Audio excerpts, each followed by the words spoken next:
My guy, what's going on? Man, shit, what it do? What it do, homie? Man, not much. Can you hear me good? Yeah, I can hear you perfect. Let me see how I want it. Can you see me perfect?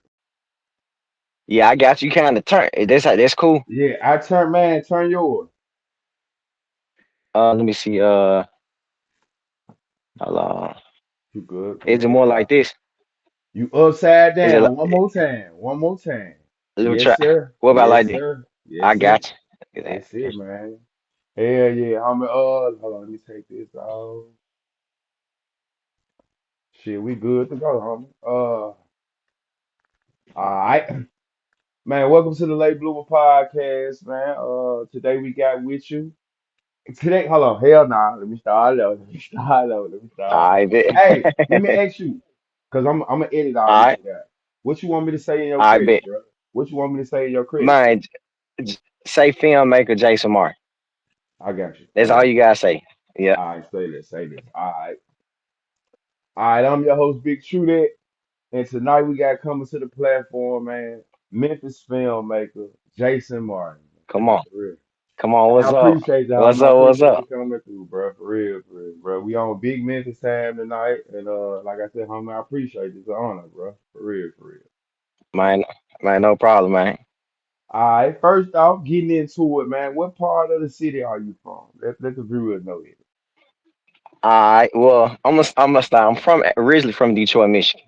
So Let's I was born start in there. Detroit. Okay, All right, and we moved to Mississippi, okay, Charleston, Mississippi, and then my okay. mom moved to these project called Pussy Valley on out there in South Memphis, West Fairway. Pussy Valley, you right across from me. You see what I'm saying? Okay, Yeah, let's go. Let's go. yeah, we stayed out there. I was going to Walker at the time. Okay, okay. Yeah, Walker Elementary. I mean Walker. No, yeah, no. Yeah, yeah. Walker Elementary. yeah. Walker Elementary. Yeah, Walker Okay. Elementary. Cause then it wasn't no middle school. Then we had to go. I was going to Mitchell from the sixth to the ninth grade. So you never did go to what was it, Chickasaw? Nah, I ain't go chicken side. Nah, I You didn't ain't go to go. Chickasaw. Okay then. So what was it like Nah. coming up back in them days, man? In the Pussy Valley, because a lot of people don't know about the Pussy Valley. So you had to Man, take the tail end of the Pussy Valley. So what was it like man. growing up in PV, man? Hey, you know what, man? Pussy Valley showed me struggle. Like that was my first time seeing my first armed robbery. I was probably like 8 years old when the guy came in the house. You know what I'm saying? And at first time seeing roaches and rats like that. You know the rats eating through the walls and shit like that. Roaches in the cereal. You know what I'm saying? Have to eating through the plastic bags and stuff like that. And then I moved with my auntie, and it was already three of them. So we had to share a two-bedroom apartment, and it's just me, my mama, and my brother all sleeping in one bed type thing. Like that was my first time seeing it like that. So it's safe to say, man, coming up, the struggle was real. Oh yeah, like gunshots. That's the only time you condition. Pussy Valley conditioned me to gunshots. You know what I'm saying? Because it was a normal everyday thing. Right. Man, the first time I ever got chased, I was in the Pussy Valley. Like real shit. I was in the Pussy Valley. Man, my pops, my pops used to talk to this lady over there. You probably know they got a deep family. Their last name is Gray. So rest in peace, this lady named Kay Gray. Great. Um, Okay, great. so he got a son named Alfonso, Tasha. It's a lot of them though. But anyway, man, I was walking outside, in Pussy Valley early coming up. They used to you go to the where they used to serve at the free lunch trays and shit, the applesauce in the Oh, you morning. talking about the office? It was right there, the office in the middle of the Okay, joint. Yeah, I the know what you're talking office. about. Yeah, Man, I was in the yeah. office one day, man, trying to go get me some little snacks and shit one morning, just visited in the valley with my pop. And man, some young niggas, man, they chased me. It turns out it was a nigga named Didi with the two goals in his mouth, red Didi. It was just a lot of niggas that I ended up knowing coming up though. Hell yeah. Shit. Right. So what would you say Memphis shows you coming up though, bro? Like from your perspective. Well, like I said, Detroit kind of like Memphis too, but it's just more bigger in a sense. Like they got more, they got the basements and the long alleyways and they streets more longer. But it got that still that grit and grind. That's the real thing in Memphis. Like even if you're not from the streets or nothing like that, Memphis gonna give you that lion heart for real. It's gonna build you up like that. It's gonna no matter where you go, they gonna know you from that city when you from it. You know what I'm saying? Because even when I go back to Detroit, it just I've been conditioned so much down south. It just when I go to Detroit, they like, man, you a Southern now. You ain't from 7 Mile no more. Right, 7 Mile. I was just gonna Yeah, ask you that. So that's for Ice where Vezo from, right? He from the 7 Mile, right? yeah, he from 7 Mile. I think 42 Doug. I think he from 7 Mile too, if I'm not mistaken. Okay, okay. Why you think Detroit and Memphis kind of like get along so much though, bro? You know what I'm saying? Like it say like the niggas, the people just they cool with each other. You never hear about Memphis and Detroit butting heads though. My thing is because it's predominantly black, two predominantly black cities. You know what I'm saying? And like you say, they understand that struggle language like we understand it too. So they be like, man, that's why I did the trailer troublesome. And that's how my dad used to be like, man, I hear about you remember when Memphis on first 48 every damn day. Yeah, That's yeah, every indeed. time I go up there, they were like, man, y'all boys down. No, ain't no joke down there. Y'all Memphis boys for real. Yeah, And yeah. but you be like, It's the nah, it's normal. cool, but yeah, it's just normal. Right. Shit, yeah. Yeah. So would you say what I ain't mean to cut you off, we done? Nah, yeah, I'm done. Yeah, Okay. yeah. All right, so would you say Detroit or Memphis kind of molds you more, or you take from both? Oh, Memphis for sure. Memphis for sure. Memphis, I would say it's about Memphis. Like Memphis is already a place where a bunch of dying dreams are at. So a lot of people kind of have like a very low vibration of self-esteem. So they kind of, they hard body. You know what I'm saying? Real hard body when it comes to a lot of stuff. So even in the even way how they say things is so harsh, but it'll condition you, like you say, like you'll get used to it, and it's just like it give you this thick skin to where no matter where you go to LA, New York, or whatever, you can take on this shit without no problem. You know what I'm saying? Right. Detroit like that too, but I spent majority of my life in Memphis. I came from Detroit maybe about 9 to 10, and then I went back and forth throughout the summertime to go see my dad and them up there. And then but Memphis was the place that it's all I know is Memphis now. I got you. So you Memphis made. Me- So and speaking of it, give me the good, bad, and ugly about the city from your perspective. Man, the good is it's a lot of opportunity. Okay. You know what I'm saying? And it's a lot of people that, like I I was just saying, never their heard dreams was nobody dying. say that too much, bro. I ain't gonna lie. I've never heard nobody just really Really? say that, think Hey, outside the box and say Memphis. Hell no, I've never I, heard people say Memphis had a lot of opportunity. man, listen to me. You gotta look at this shit through a business perspective mindset, right? Okay.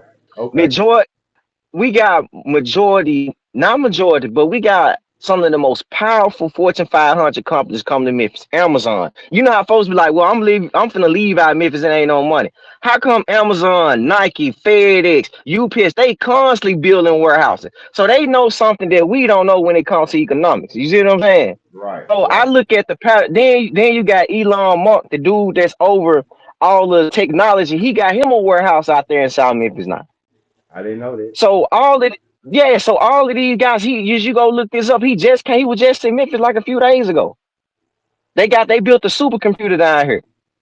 So you got that, and then you got, of course, you got the Grizzlies and everything else like that. But it's a filmmaker. We have no permits. And Memphis is built off a entrepreneur city. So as a filmmaker, I ain't gotta go to no film commission. Only thing I gotta go to is go to the owners and the bosses, and I can just use they places to film, and I can get location. I had an airport in my last project. You see what I'm saying? I couldn't get That that if I was in LA and New York and all those type of things like that. So and then too, the question, reason one why it's question. good too. So you Okay, saying basically what I'm hearing is you saying we basically got an untapped market. that's it. They Go just ahead. gotta understand the business. If they don't Okay. understand it, and see, you gotta think about it. We are a generation that we the first ones. Like when it comes to this movie shit, I don't consider to be one of the first ones and the youngest ones to come out and do it like we doing it like. So you got a Okay. bunch of like we ain't tapped into the fashion industry yet. Like we got some few fashion designers, but it's not like we like New York and LA and no shit like that. We ain't well about poetry, art, paintings and stuff. Now the music is doing what it's doing. You know what I'm saying? Right. Right. But I had a conversation. I had a conversation with a rapper the other day, and he was like, "Man, Jason, man, the music industry gonna dominate this shit forever." So I had to teach him the game. Like it took Beyonce what 20 years to become a billionaire, Right. right? Bro, Deadpool, Barbie, Amazon touched 1.8 billion in 8 months. Just think about this shit. They dancing this shit for about 20, 25 years on stage. One movie did their whole career in 8 months.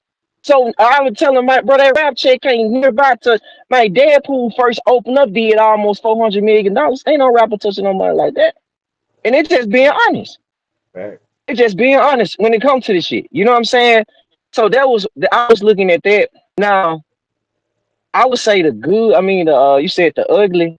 The bad, you gave me the good, you gave me the good, and you said there was the opportunity. So what would be your, you can do the bad or the ugly, you know, man. I would say, bro, the ugly would have to be. We still dealing with a lot of course, prejudice. Little certain things down south. You know what I'm saying? And certain people of color still want to be in charge of certain things. That's one of them. Second, the people in Memphis, they don't know how to unite for shit. I'm talking about for shit. And I get that, sometimes it ain't some things ain't gonna never have unity. Some people, it's just some things on bad, it's just on both sides, it just never will be. And I Right. understand that too. And I understand that on a personal level, but on a business level, man, nobody will never grow for no shit like that.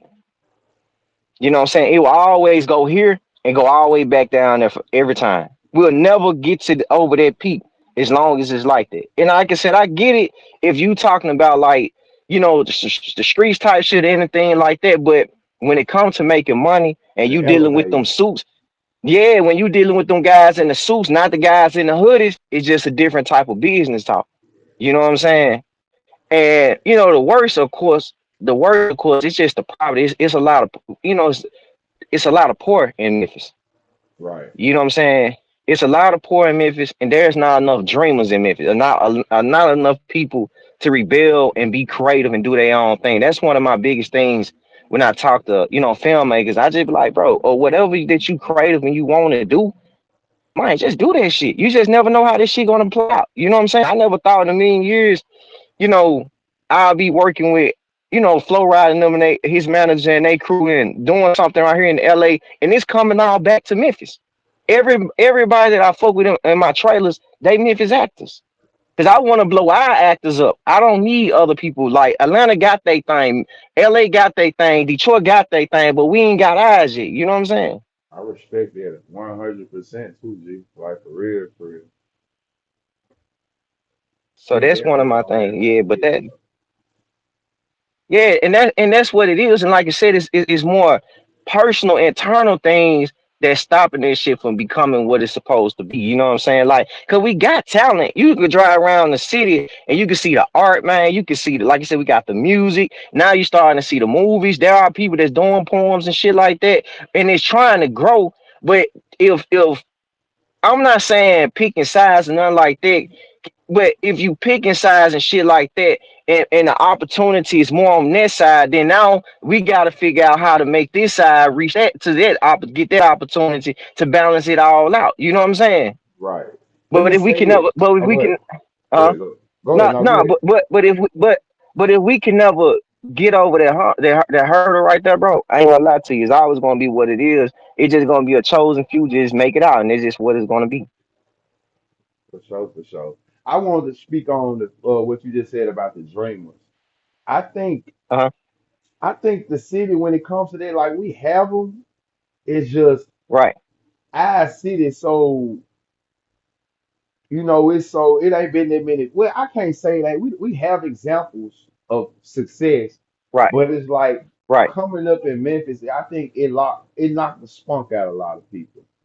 Like that's why I It did. said when you said far as the opportunities, I would say maybe now, but if you was to say maybe 10 years ago, you would see a lot of the fluctuation of a lot of people were moving because they felt like it wasn't a lot of opportunities here. You know what I'm saying? Like, man, you can't come up and sit in Memphis. You can't do this, you can't do that, it like this, like that. But I would say now, it seems like to me Memphis is definitely one of those entertainment cities.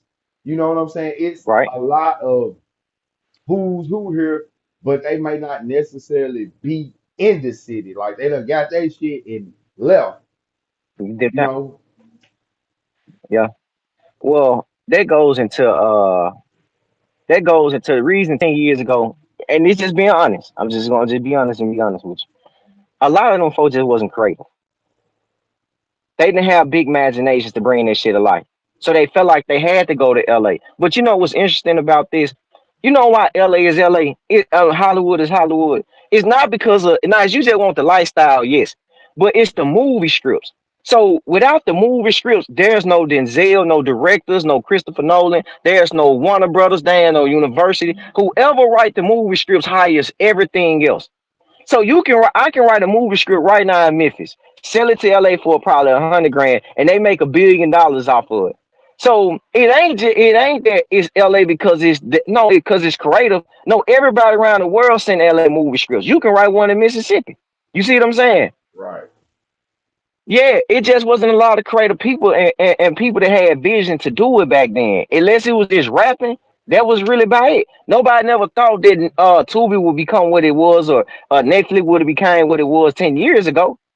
And then they didn't have that creative. And when I'm and it's just true, we are down south where, and this just being honest, where and this it affect me too, where the education and stuff reading is very low.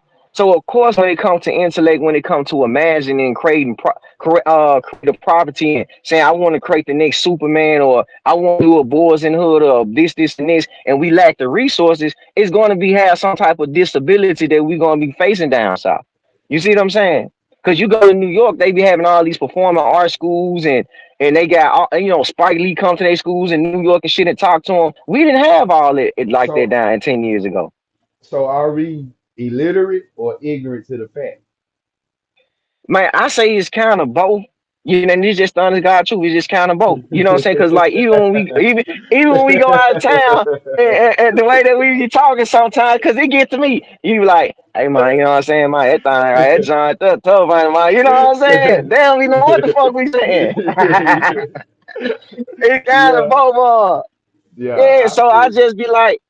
Yeah, but you can, if you know the thing about it is too, we wasn't taught financial literacy neither. We wasn't taught how to budget and buy cameras and shit like that. That wasn't our setting. Like you said, I Right, grew up in Puss Valley, right? I grew up in right. Puss Valley. The only thing I saw was pimping, prostitution to a certain degree, and drug dealing and robbing and killing. That's all I saw. So that was the forefront. So you gotta think about it. If you got older guys who's like that and they condition to be like that, they just gonna get the younger guys and condition them to be like that. So they ain't now if it's different if you was around a bunch of creative people like Quincy Jones and they getting you and putting you see what I'm Right. saying? It's a whole So it's different a cycle. element. Yeah. Yeah, I got you. Yeah, it's It's a cycle of conflict. So it was just what we was up against. So I didn't think, like you say, I didn't know filmmaking was gonna do what it was gonna do, what it's becoming now. Because shout out to Criminal Man doing his thing over there. You know what I'm saying? He fact. was the rapper that showed he a rapper that's turned into a movie producer, turned into an executive producer. Do you You see what I'm saying? do watching his success or his drive, does that inspire you? Yeah, of course. You know what I mean? We takes all the time. But you gotta remember now, I got to my shit now. I'm the first one to come with this shit though. You see what I'm Yeah, saying? yeah. No, See, I'm the nigga that kind of yeah, it was started going to the be a whole thing. two-part question. It was going to be a two-part Okay, question. yeah, yeah. It was going to be a Yeah, two-part. yeah, I was setting you up though. You see what I'm saying? Like yeah. I was going to ask you, Yeah, do it inspire you? But at the same time, seeing that it's more so, it's really your craft, like your genre. How does that? right, How do you look at it though? Like seeing that he's a rapper turned producer and you're a producer, a filmmaker for real, and just looking at the right. dynamics. How do you look at that? Now that's a great question. That's real journalism right there. So I would say this right here. Cream bringing a lot of flashy to the industry that I love. Right. You know what I'm saying? He bringing the Right. cars. He got the celebrities coming on. So he got, he got song right now, Clipping Pile, and you know what I'm saying? Shit And I said. see that, and I'll just be like, and see, it shows the film commission because I really don't do ties with the film commission, but it shows the film commission that independent artists and filmmakers can do better projects than y'all can do, even with all the money, the resources, and connects that y'all got. You still gotta have the imagination to create this shit. I don't give a care. It's one thing, y'all, bro. You can have all the money in the world, all the resources in the world. Those dudes that cut the checks for the creators, they don't know how to create. So you can have all this shit, but you gotta be creative when you doing this shit. And so what Cream doing is letting motherfucker know, like, hey, we can cuss on here, guy. Yeah, come on now. Yeah. So Cream just let them know, like, hey, you know what I'm saying? I'm bringing this rap feel to this shit, and but I'm gonna do it my way. So I like Cream. Cream energy is kind of like mine. So I'm like, he got that real boss arrogance about him that I like about him. Yeah, Shit said. Shout out to Criminal Minds, man. Okay. yeah. Where does your passion? First of all, how did you get into filmmaking, bro? How long you been doing it? I've been doing it about probably close to, I would say, 3 years now, close to half a decade, about 3 to 4 years now. Okay. I got into my homie. He invited me on set in 2015 to be the sound engineer, and when I saw it, I'm like, damn, why Memphis ain't got no real filmmakers in the city? So it And I was was the just thinking, setup. I'm It just was the like, setup. it was the set. Like, Okay. he exposed me, and I ain't gonna lie, I was doing music back in the day too. I was doing my rap Okay. thing back then, trying Okay. to come up Okay. and yeah. And so Okay. I used to tell myself, I was like, man, if I can write 16 and write the story that short. Now, only thing I gotta do is learn how to make it turn into a 90 pages. I'm like, nigga, how the fuck I'm turn this into 90 pages, right? This going to that literary thing. So I was going to the University of Memphis, bro. I still got the paper framed up.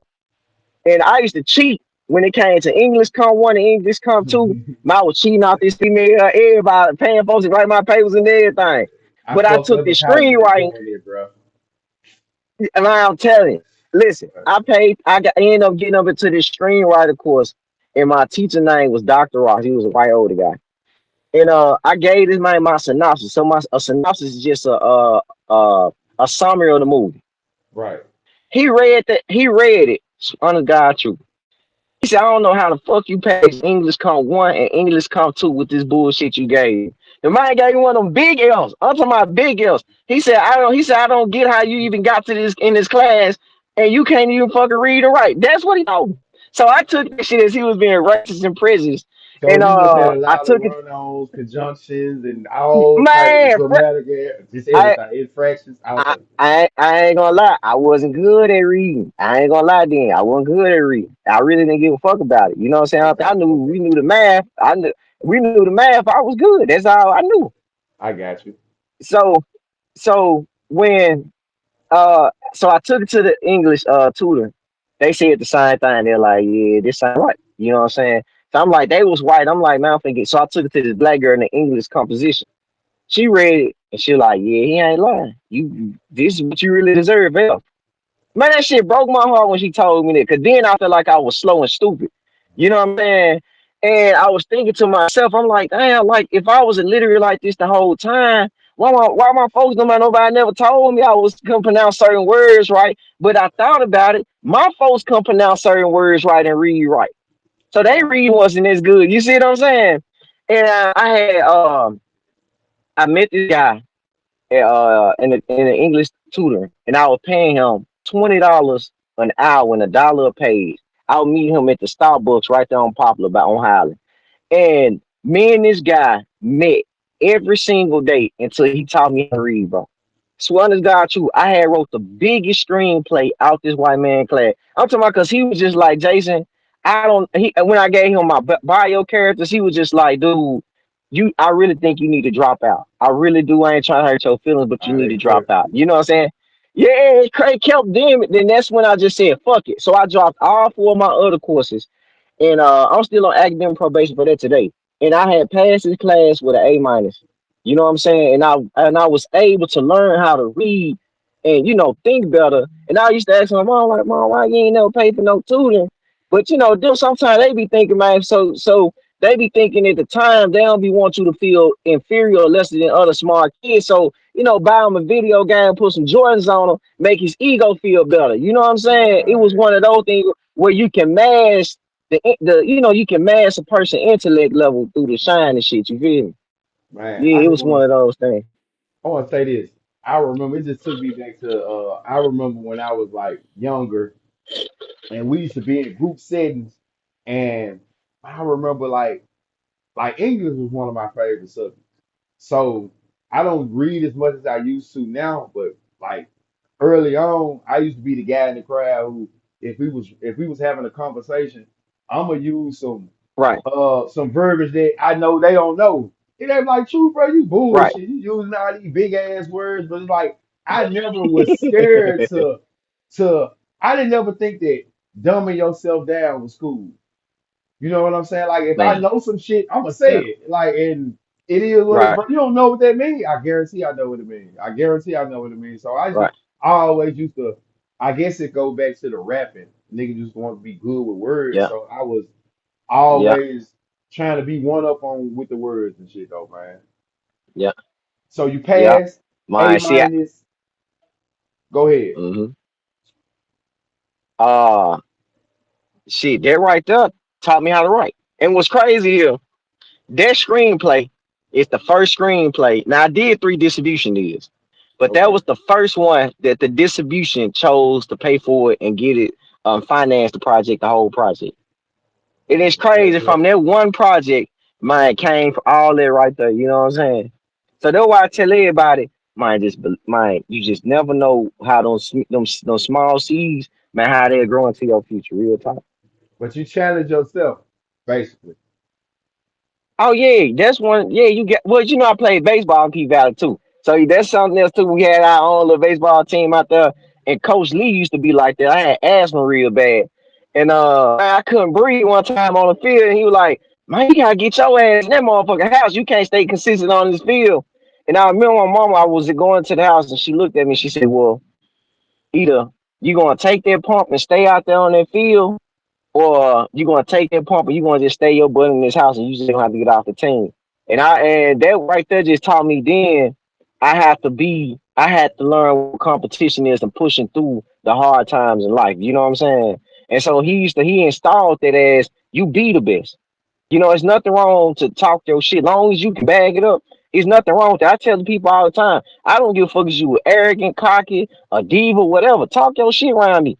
Just make sure your arrogance match your talent. You know what I'm saying? Because I'm gonna level you up. I tell people I don't compete with the individual. I compete with the talent. So I never try to say, man, this director ain't better than me. Da, da, da, da. Or nah, not director, but this man, he attack his personal life and shit like that. I'm not trying to compete with him on that level. It's just competing with the art. If I feel like there's a level of where we take this shit and go with it to really be the best of the best, that's where I try to be on right there. You know what I'm saying? You have to be the best. That's how I was trained to be the fucking best. So, what's the art of being a good filmmaker? What does it take to become a good filmmaker, man? What Well, intangibles do you you got. have to have? And I would say this first. You gotta. Okay. First, you gotta understand storytelling. That's the main one. When I ain't got no ideas, I put the blues on. The blues is one of those sounds that they tell a story unique from anybody else. Or I go to music from the 70s and I listen to their music because their music is a gateway of the time what they was living in. I just went down to the Clarksdale, Mississippi, and you remember when Sam Cooke said I was born by a river in a right. little tent. Man, I went down there and saw the fucking river where he was born at. So I, feeling the energy around of understanding what was what. So storytelling, number one, reading a lot of movie scripts. Number two, man, you gotta have courage. Like you gotta like I say, you gotta be able to be bold when it comes to your stuff. Even if you're gonna get yelled at, I done had the police calls on me and more shit, bro. Even if you gotta be able to have courage and just say fuck it. No matter what happens, come with this shit. Just whatever rides with that, you just ride. I tell my actors all the time, with certain locations, if I'm gonna be the one that go to jail, I got bail money. Y'all just come and bail me out. But we gonna get this fucking shot. That's on me. You know what I'm saying? And then the third one, I would say that well, of course, patience, and you gotta have faith in God. That's number one, faith in God. And then I would say the fifth one, man, I would just say don't let nobody don't write to your budget. Don't create to your budget. So like when I was writing Troublesome, I didn't know how I was gonna get an airport. I didn't know how I was gonna get to Miami. I didn't know none of this shit. I was just writing it. And then I'm just like, man, this is gonna happen. I'm gonna get this shit. And then, like I said, a year later, I got everything I wanted. You know what I'm saying? So Matter of don't fact, limit yourself and your creativity because of a budget. Just shoot for the stars type thing. how much do you believe in manifestation? Man, I'm starting to believe in. At first, You I wasn't started. big in it. At first, I Okay. wasn't big in it. I'm like, man, but then I'm like, it's something to it. You know what I'm saying? Okay. It's something to it.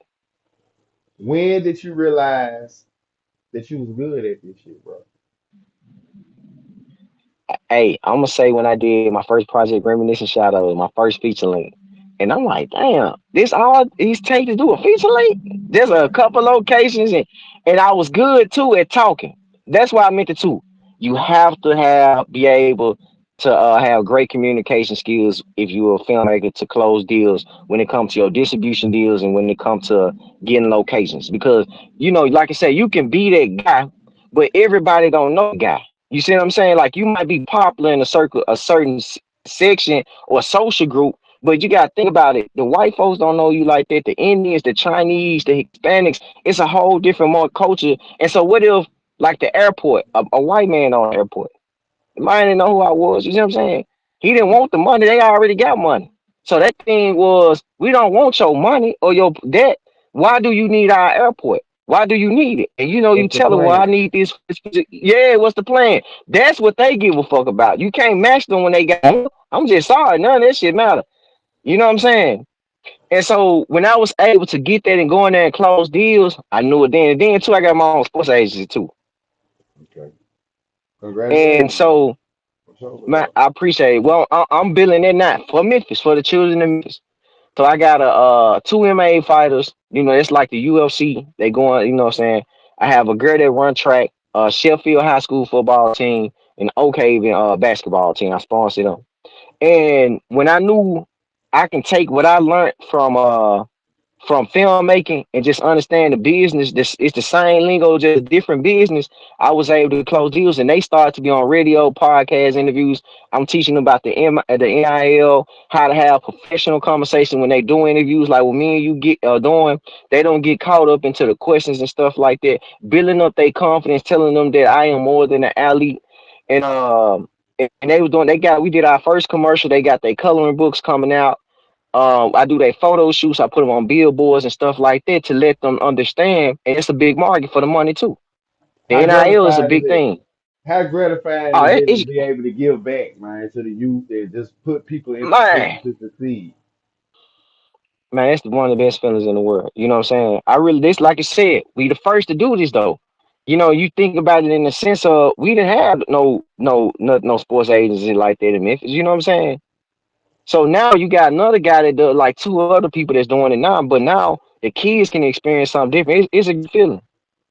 That's what's up, bro. Like I said, bro, congratulations on it. I don't know too many people doing it. You normally hear that from the bigger celebrities, the more bigger entrepreneurs and shit like that. And to Right. be able to do that and be from the city or be, one of our own or done took on one of our own, bro. Congratulations, bro. So I hope that continues to flourish for real, for real.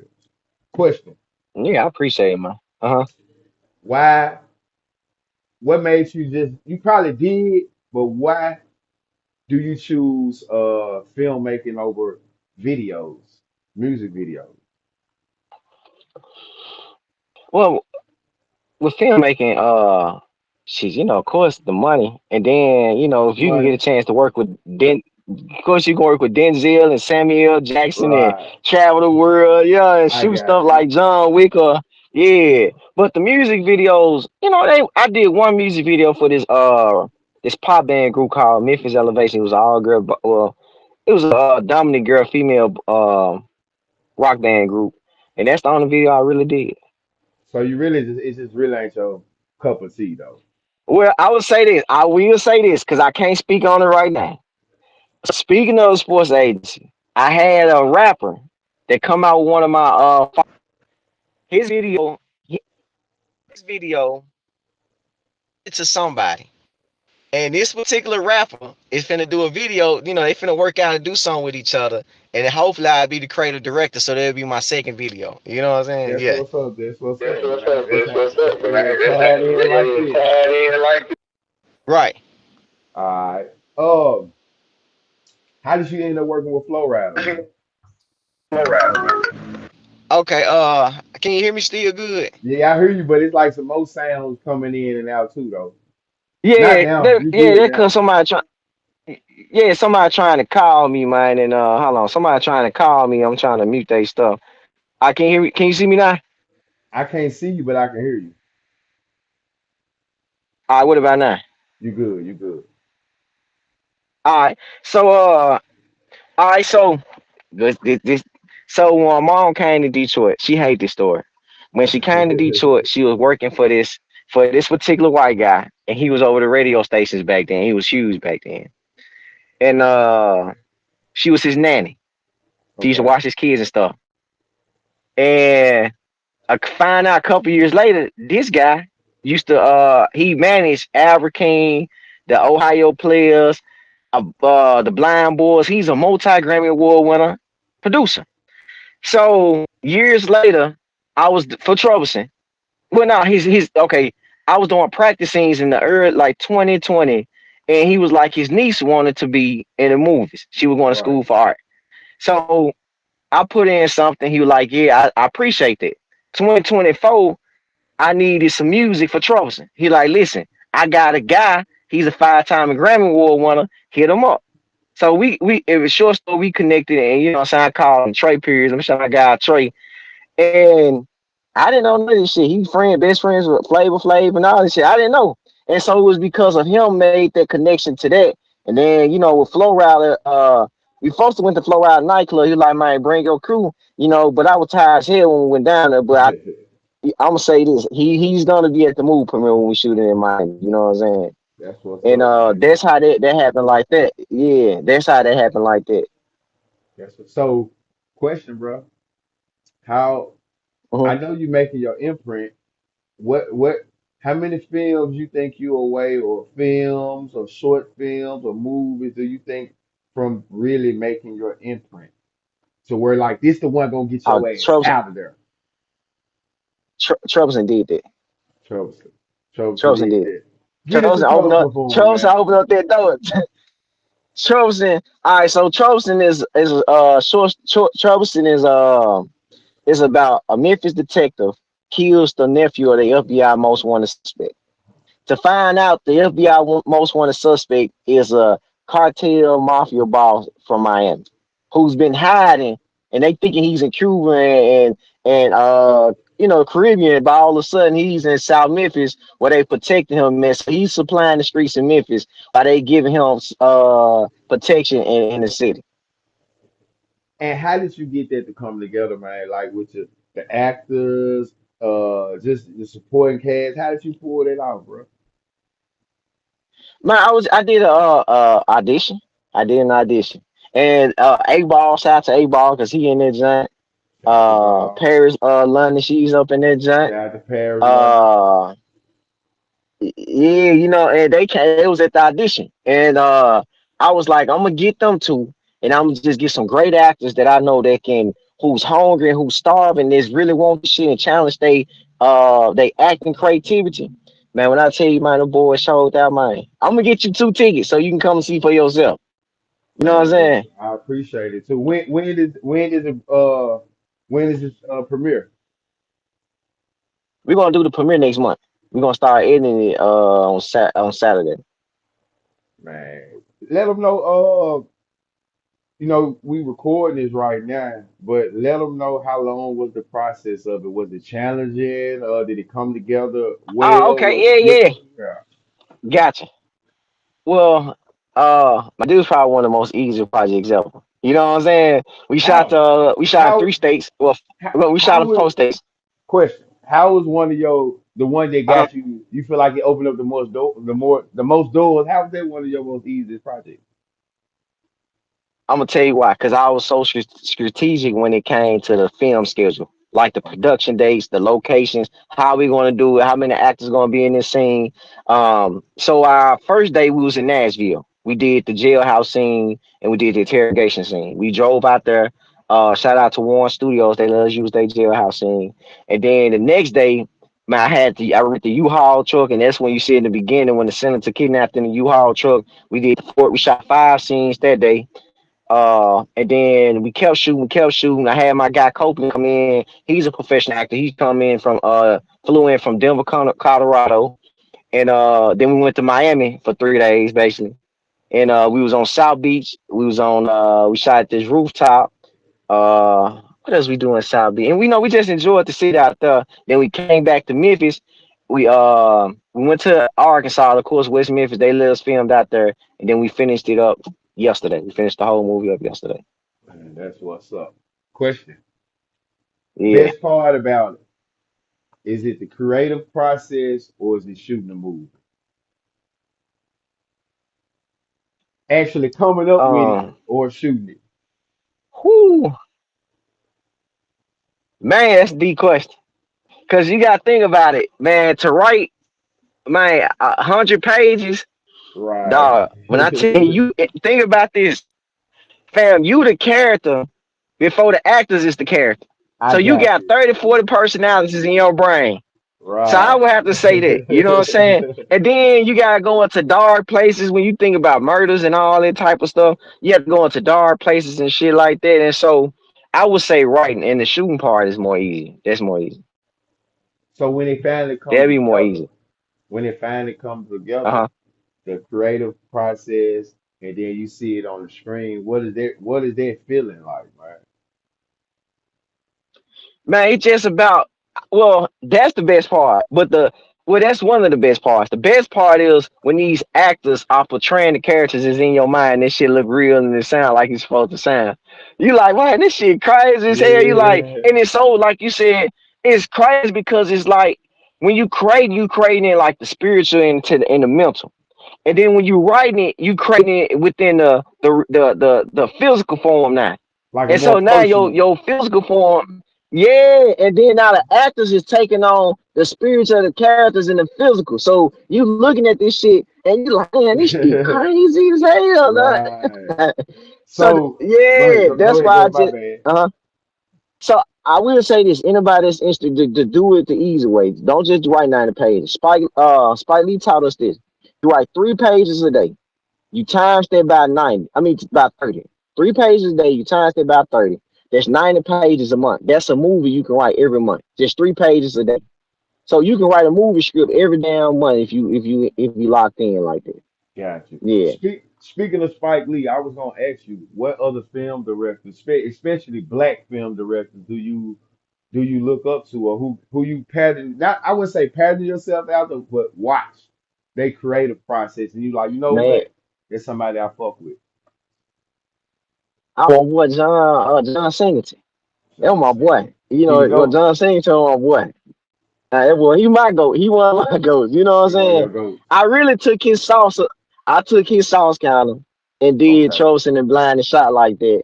And but the stuff that I sent you that look the reminiscent shadows when they wearing the mask and all that type of stuff, Right. I still took his sauce a little bit, but I took a lot of Deep Wolf sauce. That's from the dude that write Law and Order.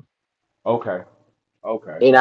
And we just brought that. But even when you post that bus hostage scene, man, that's the first Yeah. time a hostage scene ever got done in movies like that. That's the first Like one. for real, that's Yeah, the that's the first first one. time a hostage scene ever did that. The first one, you can look this shit up. That's the first one on the independent side. Ain't nobody never did because it's so big and massive. You gotta think about it. You gotta get the location, the actors, the man. That was almost 22 actors Mm. plus the camera crew. And I get man, listen, that, that was the toughest one. So when these But films do come together, though, homie, is it really like, man, this my baby? This is my baby. Here, this is, you know what I'm saying? Like a Frankenstein creation. Is that how y'all look at it? Uh, hold on. Uh, say hold on, cause these folks blowing me up. I apologize for that, bro. It's all good. It's all good. Uh, yeah, yeah, for sure, for sure. You be like, yeah, that's one on. You know what I'm saying? You know, it's just like a rapper when you know that single, you like, yeah, that one on, that's one on right there. Yeah, So with your yeah, films, bro, my bad, my bad. Go ahead. You done? yeah. I'm doing, yeah, yeah. I was gonna ask you with your films and with your style of it, like, do you have a hidden message or agenda like when you trying to put out with your movies or just with your creative process? Sometimes I do. You know what I'm saying? Yeah, I do. Sometimes. So long. Yeah, so Okay. long. But I will say this. I will say this. I did want with Reminiscent Shadows, I changed I want to give the women, you know, they momentums and they movies and they stuff. So you know I got a gay police officer, you know what I'm saying? So I wanted to change, let the Hispanic women and men know that they can be dominant in the movie industry when it comes to just them being themselves. I had the first you will see black news reporters, black lawyers, you'll see black forensics officers, black detectives. Like I wanted to make sure to let them know black actors can be dominant as well into white roles as well too. You know what I'm saying? So that's why you see my project is predominantly black. But I don't mind working white actors. I don't mind crossing over anything. My next project gonna be dominant white. But I just want to make sure I gave my people confidence to know that they can do this shit. You know what I'm saying? That was one of the biggest ones. Okay.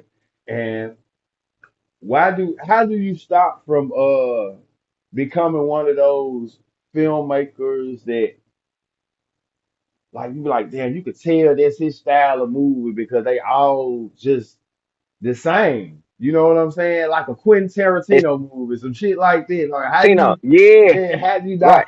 Which is good, but at the same time, Right. like, damn, Quentin. You know, how do you not fall in that type of Well, you stigma? really I'm gonna tell you this.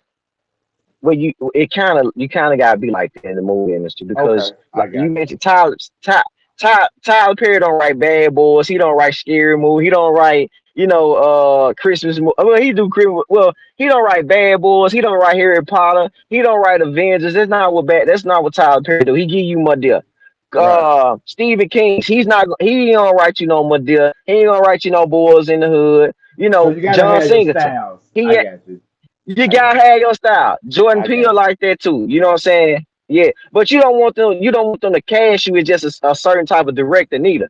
See, So that's the what I thing was that you saying. mentioned about Quincy, so the thing that you mentioned about Quincy though, he got Kill Bill, he got Django, The Hated Eight. So they kind of different. But Tyler Perry is strictly Madea, Madea, Madea, Madea, Madea, Madea, Madea. You know what I'm saying? Right, right, Yeah, right.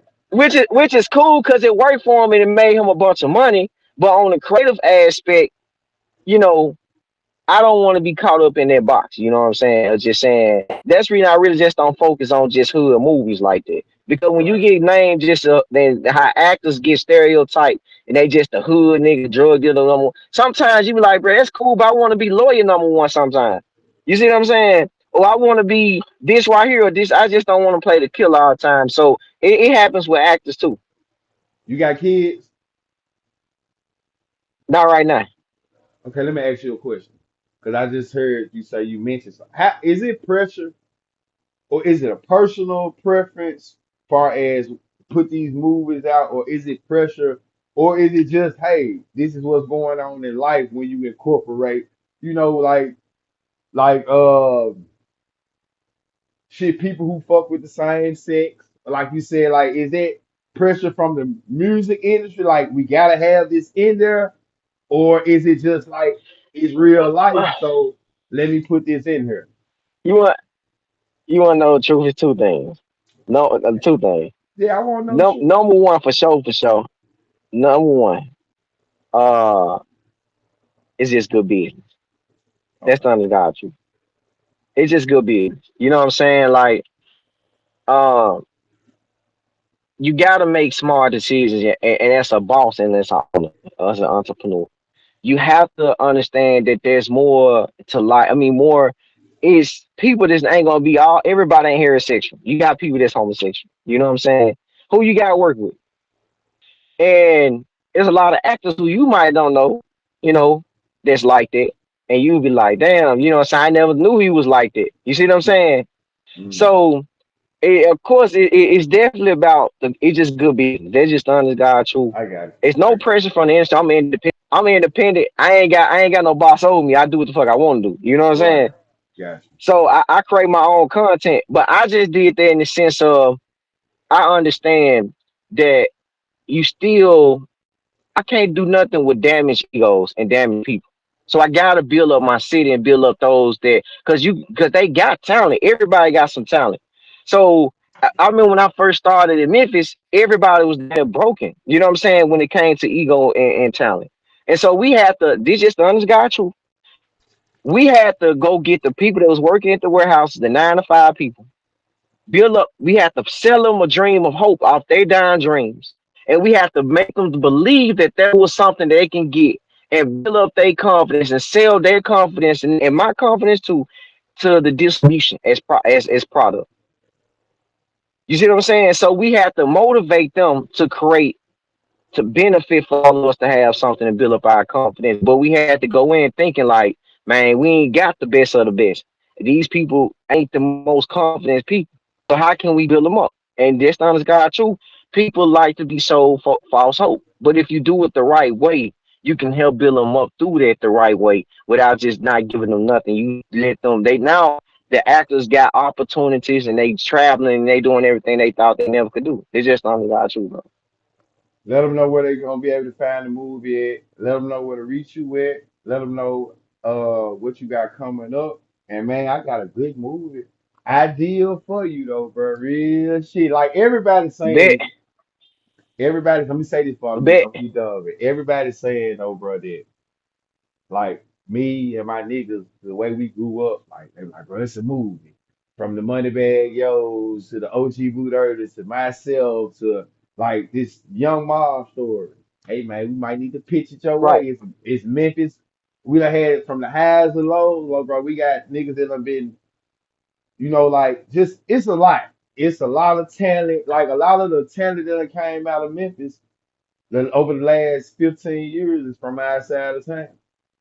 And just from the street side to this side, like I said, the money bags, the BEO Kennedy, the OG Boot Dirties, the me, the YP Facts. Hood Riches, the Trey Drizzles, Right. the niggas that's locked up right now. Like, bro, it's saying, hey, man. But yeah, let them know where to reach you at though, bro.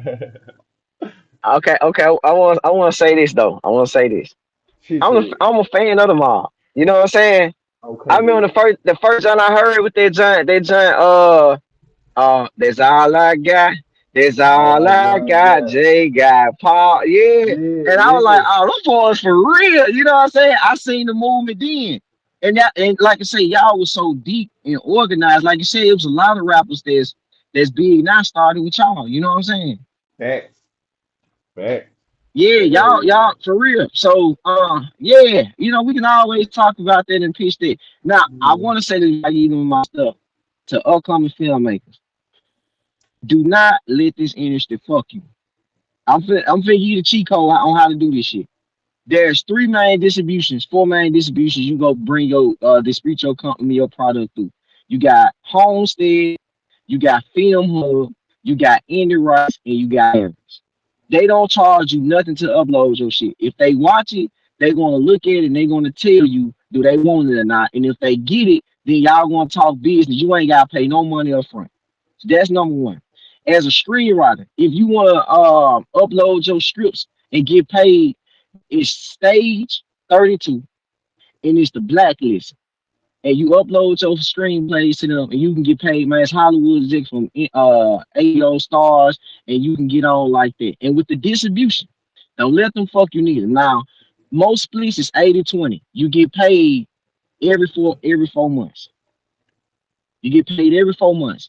With Indie Rights, it's the only one. Not Indie Rights, but Film Hub is the only one that pays you every week. And they gonna do 80-20. Mavericks, they do 50-50.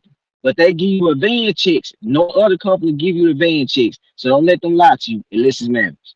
They gonna give you advance checks, but it's 50-50 and you do whatever you want to do with it. You cannot get on Netflix. without having some type of entertainment. So when folks tell you that they can get you on Netflix, they full of shit. You look at me in my eye, I'm telling you, you always hear people say, I'm gonna get Right. you on that favorite shit, I'm gonna get you on Netflix, I'm gonna get you on Netflix. But every director say what? Man, my movie finna come out on Tubi. They'll never say Netflix though, never, because that shit fully cap. Now, if you did get on Netflix, that shit was during the time when Netflix was accepting all types of movies and they didn't have this high standing what they got now. Now you need a lawyer. Netflix got to personally contact you. You got to set up the meetings. You need all types of stuff to have a conversation with somebody on Netflix. Do not let them folks fuck you up with their Netflix talk. And with distribution, only far as you're gonna get, you might get on Peacock too, Amazon Prime, and Apple TV and Roku TV and stuff like that. But that's by it. And the money that you do get and make with that, invest in your projects, write big on more projects, and then one day the right director or the right film company will see your project. I'm just saying this, I'm speaking right now. And they will look at your project and they'll just say, man, we choose you to write our next Tubi original. And them just $1 million projects. And Hey I'm man, talking to somebody right now. I'm talking to somebody right now in LA that I can't say their name. We having a phone call tomorrow, and I'm just letting you know, just do it like that. man, I just want to let you know, I ain't shit. When I was in college and high school, I took a couple acting class, intro to theaters, and did a couple screenplays and all that That's type of shit. Now, hey, now, it. fuck that. You hear me though? But yeah, man, that's definitely good advice, man. We don't need instead of just you putting it out there, you also educate though. So we definitely need somebody that's educating the up and coming, the wave behind you for sure, man. So Right. definitely good advice and let them know where to go watch Troublesome at when it come out. Uh Chelsea gonna be on Tubi, Amazon Prime, Peacock. We talking more platforms now, but I got two projects out right now. Reminiscent Shadows one. It's on Peacock, Tubi, and Amazon Prime. Blind and Shot. It's on Tubi and Amazon, as well as Reminiscent Shadows. Reminiscent Shadows 2 we film editing now, and Troublesome we editing. So both of those gonna be on the same platforms as well. Man, let them know. Let them know how to reach you, how to contact you. If it might be somebody that watch this shit and they might have a script for you, or just let them know how to contact you, though, man. Right. Well, you can find me on Facebook at Jason Mar, my IG at Jason Mar 901, or you can do my Gmail Jason Mar 901 at gmail.com. Where you see before we get out of here, man? Where do you see for yourself in the next, let's say, year or so? Your brand. Man, the biggest director come out of Memphis. Man, the biggest director come out of Memphis. Well, I stamped that. You know what I'm saying? I stamped that the biggest of the biggest. Like, and it's not talking. You know what I'm saying? Anybody that know me, they're gonna tell you. When I say this shit I already done. But one of the biggest to come out of Memphis. And same way with the actors that I work with. Some of the biggest actors to come out of Memphis as well. Are you gonna continue to give back or like put other actors from the city as your process grow and you reach new heights? Are you gonna continue to pull Memphis actors and up and coming actors into it? It's mandatory. I'm like I said, the conversation with LA, I told them they got more influencers, but we got the better actors. So for me to come on set, I need at least 5 to 6 or 7 of my actors to even work. And y'all got to pay for their flight and food and their transportation. This how you coming in For together. sure. Shit, bro. Yeah, Man, yeah. Yeah. bro, it's been an honor, homie, for real, for real. Anything you want to say before you get out of here? Anything you want to tell the Memphis, Detroit, the city, up and coming actors? Any last words? Man, nah, not really. I just tell them just